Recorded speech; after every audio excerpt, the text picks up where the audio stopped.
Razabani for IFL TV in association with MTK Global. With me on Zoom today, got the main man himself, OD, Mr. Ohara Davies. Two tanks. What's going on, Ohara? Not much. Just in the gym now. As we're talking, just about to start my workout. I went to gym a few hours ago in the morning. Sparred about 10 rounds, so I'm just back getting fit. Obviously, I went to Dubai at the start of the year, so I got really unfit when I was there, out and about clubbing and stuff. So I said to myself, when I come back, I need to get my head right back in the game. So that's where I'm at. According to your Instagram, when you were in Dubai, you were looking to move out there and buy a property. What's happened to all of that? Yeah, that's really still on my mind. I'm still thinking about it. Just in the process now of getting the third flat in the UK. So hopefully that will go through in the next 5 or 6 weeks. Then in the UK, I've got three apartments in the UK, but Dubai is definitely on my list. They got a really good yield out there. It looks nice. The prices are quite good. A lot cheaper than it is in London. A lot cheaper. And I just got to see how it goes over the next year or so. But I'm still thinking about getting one in Dubai, maybe for next year. In terms of the new year, I know you said you're in the gym, but are you just kind of ticking over until you get a date? Yeah, I'm still ticking over. I'm speaking with MTK. Obviously, I won this big deal in the golden contract.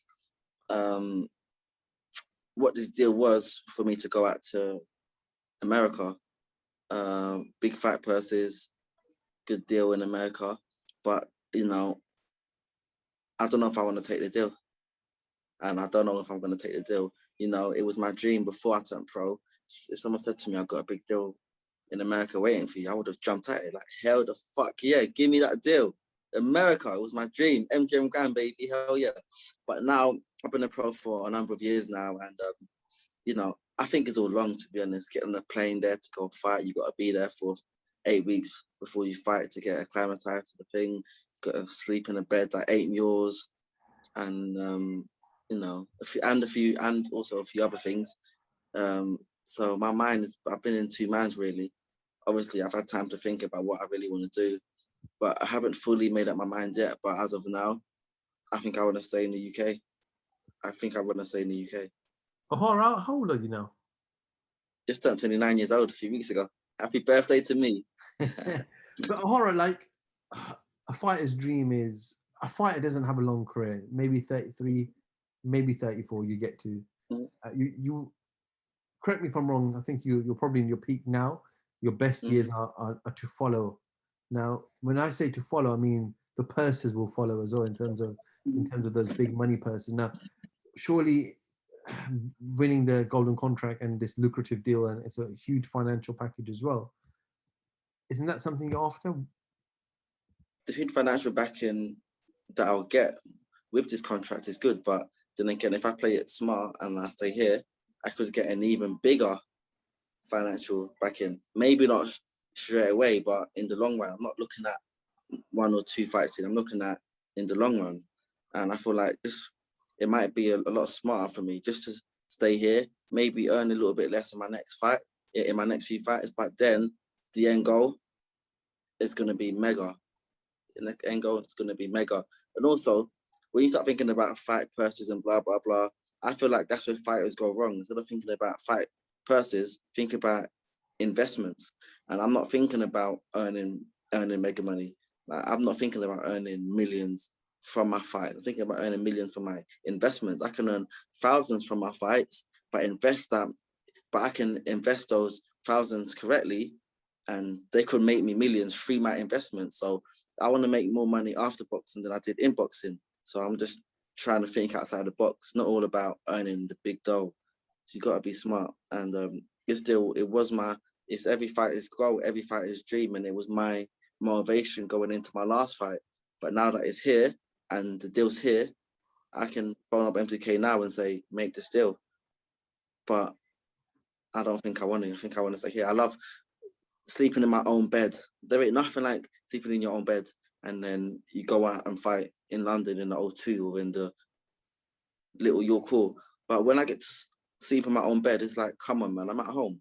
But man, people don't understand. Being abroad, to go fight abroad, is like it's a bit mad. I've done it a few times. When I fought Taylor, I flew to Scotland. I fought a few times up in Germany, twice up in Germany as an amateur. I fought in Ghana. I fought in Nigeria, and it's always different when you're waking up in some hotel or in some apartment that ain't yours, and you know, I want the peace of my own bed. So in I terms of got then, memory foam mattress. Listen, in my bed, I got memory foam mattress. I put the super expensive mattress and my pillowcases. Man, there ain't no bed in any hotel that can beat what I've got in my bed. So in terms of then opponent-wise in the UK, who would you target if it's not really all about the money? You'd say the money will eventually come. Who's the target for you then in the UK? I don't know. I don't know. They got so many, not so many. They got a few fighters in the UK. Imagine Davis Jr. won his last fight. If he won his last fight, Robbie Davis Jr., I would have said, bang, that's a fight to make. Robbie Davis Jr. But he got his ass whooped, didn't he? So I don't think that he'd really want to fight me next, and there's nothing in it for me. I'm sure he's not ranked anywhere anymore. I want to get a world title sooner than later. So if he's not ranked anywhere, Lewis Ritson is a fight that could happen. I like Lewis Ritson. I respect him as a person. I've never met him, but you know, he's a nice, humble guy, good fighter, and I'm in the game to make some noise and to get belts and to make titles, and that's a fight I believe it will sell. So that Lewis Ritson fight is a fight that I would be well up for. Like I said, full respect to him, and but you know, this is the fight game. I would have said Sam Maxwell, but he's going to get his ass whooped in his next fight. He's fighting Akeem Ennis-Brown, so Akeem's about to whoop him. Me and Akeem come down to London the other day and we've done a few rounds. Akeem's in some good shape. So Sam Maxwell's better to get his ass whooped, and that'll be the end of his boxing career. So he'll probably retire after his next fight. All right, is your body content by being at 140? Do you feel like you can go down or go up slightly? You know what? Sometimes I found it really hard to make 140, but when I do things right, things change. Like when I get ready for my last fight, I remember I never trained. I never trained for 3 days before I got weighed in. I never trained for 3 whole days because, especially a few days before the fight, is when weight starts to be hard and you got to train to get out the last bit of weight and you got to sweat a lot and sweatsuits and that. But before my last fight, I never trained for 3 whole days. My weight was fine. I done a little run, 10, 15-minute run a night before I got weighed in, and bang, I was bang on weight. I felt really good, really fit. So weight will be hard if I don't do it right. But I know if I do things right, I can make 140 easily. People even talking about me coming down to 135, even though that ain't gonna happen. But I could make it if I really wanted to. Interesting as always with O'Hara. Odie, I remember a few years ago you had an altercation with Floyd Mayweather in London, and you spoke about Tank at the time. I think Tank was 130 at the time, and you said if Tank wants it, he can come and get it. It looks like Tank's now moving to 140 for his next bout. It's not confirmed, but strong rumors are there's a name already, an undefeated fighter. I think he holds a regular belt as well. At 140. So potentially that fight could interest you down the line. Oh, hell the fuck yeah. Hell the fuck yeah. Bring that fight on, mate. Bring it on, mate. But just being realistic, that's a fight that probably won't happen next because he's been a world champion at 135. Was he world champion at one? No, he's been a world champion at 130 and 135, right? So he's unbeaten. You know, he's done big things and he's doing big things. I'm not a world champion as of yet, and he's probably he's probably right now in a position to fight bigger names than me at this weight class. You got Regis Prograis, who's currently a bigger name than me. Taylor, currently a bigger name than me. So I think he'll be looking to fight those guys. Where him fighting me in his next fight, many people might see it to him as taking a back step. So I feel like I've still got to prove. I feel like I've still got to prove myself. I've still got to prove myself. And a former foe of yours in Josh Taylor takes on Jose Ramirez for all the belts. The undisputed clash, which is confirmed to take place in Las Vegas in May, I believe, top of my head. Who do you favour in that? I don't know. I've never seen the other guy fight, but he's good. He's unbeaten. But when you go off boxing records and box rec and you look at who they fought, he hasn't fought anyone on the level that Taylor's fought. He hasn't fought the names that Taylor's fought to get where he is. Taylor fought some big names in the World Boxing Super Series, and Ramirez, he fought Maurice Hooker, stopped him, I think, in round 1 or 2, but I haven't seen anything else of him. I don't know who he's fought. So going off boxing records, probably leading towards Taylor. Like, he'll be the heavy favorite for that fight. But then again, this guy's a world champion for a reason, and he's not a fighter to be overlooked. Odie, I know there's a bit of battle between you and Taylor when you fought. I know you kind of made up, but how much do you rate Taylor? He could potentially become the first British 4-belt undisputed champion. We've never had a 4-belt undisputed champion ever in history. Yeah, that's good. I don't know what to say. That's good. Since our fight, he has gone on to do big things. I've gone on to do big things, not on the scale that he's done, but you know what? When I lost the fight, everyone thought I was done. When I got thrown under the bus, you know, all those years ago when they threw me under the bus for no reason, even though they knew that I was innocent, they still decided to throw me under the bus. Everyone said that my boxing career is done. Taylor beat me, and then I fought Catterall, and obviously the fight didn't go how I thought it should have went, and everyone thought I was done. Oh, D's done, he's finished. But mate, back from under the bus, I won the golden contract, and now I'm about to turn down a big deal in America. Mate, the ball's in my court now, so you know, he's gone on to do great things. I've gone on to do good things. If he wins his next fight, he's the first ever British 4-belt champion. Mate, it's good, it's great. It's a great thing for him. Obviously, I'm not going to be fucking celebrating him, lighting candles and throwing balloons out. But mate, I'm happy for it.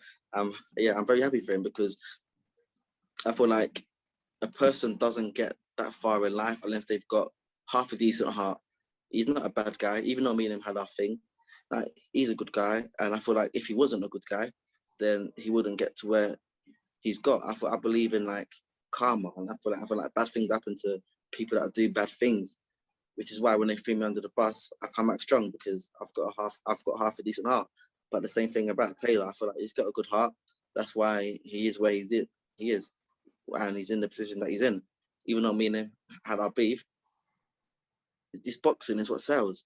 I'm sure if it wasn't boxing and I met him at the club somewhere, things would be cool, things would be different. But it's a game we're in. That's why things happen the way they happen. So I've got nothing against the guy. I understand the business. We know Jack Catterall has stepped aside. He was a WBO mandatory for this undisputed fight to take place. Obviously, Jack will face the winner. But surely in your head, one day you want to avenge your loss to Taylor? Is that not something on your radar? Before we talk about that, let's talk about Jack Catterall. Like, what is he doing? This guy has been mandatory for about 3 or 4 years now. You're talking about that Catterall's mandatory. He's been mandatory. I've been talking to you guys about Catterall being mandatory for the past 4 years. Now, what is he doing? Like, when I fought against him, obviously the fight didn't go how I thought it should have gone, and how everyone in the boxing arena thought it should have gone. But things happen, you know. I've done big things since I fought him. I beat everyone. I won the golden contract. What has he done? Has he even fought since then? Like, come on, like, what's he doing? He ain't making no noise. He ain't fought no big names. Like, mate, this guy's like a ghost. He lives on that title. Yes, I'm the mandatory. He's been mandatory for 3 years. I want to hear this guy's name again. He's finished, mate. He's finished. Back to my question. Would you want to one day avenge that loss with Taylor? 100%. There's a fight that I would like to have again, but I know I've got to prove myself first, and I've got to get to I've got to get there. I'm not one of those guys gonna be unrealistic. You know, a lot of guys like to be unrealistic. They like to call out someone when they know the fight is not going to happen yet. It's like me trying to go out in there and fucking call out Tank. I can't call out Tank now. I've got to be realistic. I've got to think out where I'm at in my boxing career and where these guys are at. So me going online right now saying I want to fight Taylor, it's like nothing. It just, if anything, it makes me look dumb. It makes me look a bit stupid. I see fighters that do that shit, and I'm like, mate, close your mouth, man, because you look dumb and you sound dumb. So I've got to wait till I get in a position where the fight could happen next. I'm number 14 right now in the WBC. I need to get up though. I need to get up in the rankings. I want to be top 10, top 5. in all these other governing bodies too, then I'm in a position to say, cool, I want that fight next. Is a fight that I do want next. If they offered me that fight right now, I would literally hands down take it. But then again, I'm not in a position where I can demand a fight like that right now. So that's why I don't really talk about it. Horace, just finally, two quick predictions. I know two individuals you know quite well are fighting in the next 2 weeks. Lawrence Okolie, number one, takes on Glowacki for the WBO title. It's a chance for Lawrence Okolie to become a world champion. What are your thoughts on the fight, and how does it end? No, not to beat this guy, man. No, stop him, if anything. Like, people don't rate Lawrence. I don't know why people don't rate him, because as an amateur, I've known Lawrence from the Repton when he first got into boxing. And people doubted him. Even when he turned pro, obviously I'm not going to name any names, but certain powerful people, managers and, other great coaches that I knew, and I used to go there and speak to them about, listen, sign Lawrence. They thought, nah, I feel like the other guys are going to be good. Josh Kelly and Joe Cordino and maybe Joshua Buatsi, and they literally rated everyone apart from Lawrence Okolie. And I remember going to these guys, and I was like, mate, sign Lawrence. If you want, if you want, I've got his phone number, blah, blah, blah. We can make it happen. He needs a deal, a good, decent management that can get him deals. They're all just like, nah. Now, look, those guys probably think back now and think, shit, I should have signed that guy. The guy turned out to be the best so far. Because, like, Lawrence Okolie he don't look that skillful on camera. He don't look eye-catching, and like, he's not like a Lomachenko. Like, if you look at Loma, you see all the footwork and bang, bang, bang, he's here and he's there, that fucking matrix. And then he hits you one shot and then he moves and hits you with the next shot. Okolie ain't doing any of that shit. Okolie say, listen, if I'm going to be a bit boring, I might get hit once or twice. I might make a few awkward moves, but mate, I'm going to hit you once. And that one time I hit you, you're gone. Good fucking night. And that's how Lawrence fights. That's why he's like, the fans don't really rate him as highly, because he's not that skillful. But mate, when you got that kind of punch power that he's got, you don't need any skill. You just 1-2 basic. Hold your hands out. As soon as they step forward, you move back and you throw that backhand. Then it'll be on the floor. That's it. Okolie stops this guy. Dillian Whyte rematch against Povetkin. Obviously, it should have happened a couple of months ago. There's a lot of pressure on Dillian to win this fight because he can't afford to lose. I think Dillian should win the fight. Sorry about the music. This guy's in the gym. I think Dillian Whyte should win the fight. I think he will win the fight. But then again, Dillian Whyte's got a lot of demons that he has to overcome from what happened in his last fight. But Dillian Whyte, I feel like he's already overcome that. Dillian Whyte's a mentally tough guy, strong guy. He's from the streets. He ain't gonna have any demons in his mind coming into his next fight. You can be thinking, okay, cool, last fight, you won. Nah, I'm coming to kill. That's the mindset that he's got. And if it was maybe a few other fighters, I would have been like, maybe they might get beat again because of all the demons. But bro, Dillian Whyte knows what he done wrong. He knows what he has to work on. And I think he goes in there, does a job, and he gets a point to him. I don't think he stops him. I think he gets a point to him. Okay, Ohara, thank you so much for giving me a little bit of time. I know you're in the gym getting ready to rumble. Appreciate you jumping on to give me a little bit, and look forward to some news on when OD is back in the ring very, very soon. Thank you. Ohara Davies, IFL TV, thank you very much. Peace.